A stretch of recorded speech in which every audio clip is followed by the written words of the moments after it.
สบายดีตอนเที่ยงเด้อพี่น้องมื้อนี้เฮ็ดสลัดกินใส่บักเขือเทศหรือว่าบักเด่นน้อยพริกหวานข้าวโพดแล้วหัวหอม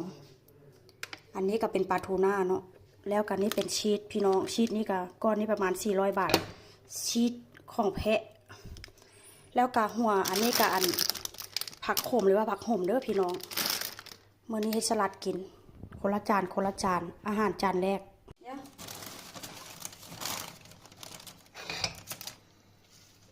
สลัดผักขมหรือว่าผักหอมเด้อพี่น้องพริกหวานเขือเทศหัวหอมใหญ่ข้าวโพด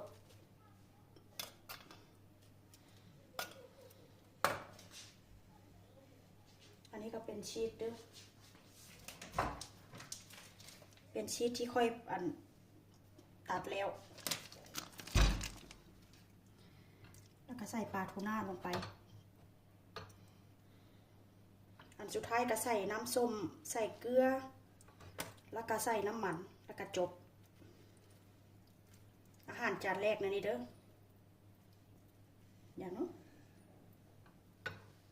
เรียบร้อยครับอันนี้ก็เป็นอาหารจานที่2เด้ออันนี้นะอันนี้เป็นเนื้อหมูนี่ก็เจ้ากระหมักมาเรียบร้อยแล้วพี่น้องเนื้อหมูนี่นะแซ่บ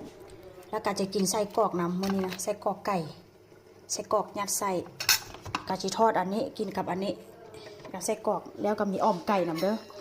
อ้อมไก่นี่เป็นอ้อมไก่สเปนพี่น้องอ้อมไก่สเปนใส่มันฝรั่งแล้วก็ใส่แครอทคอยก็เลยลงคลิปไปหลายๆเทื่อแล้วเนาะเคยลงไปละ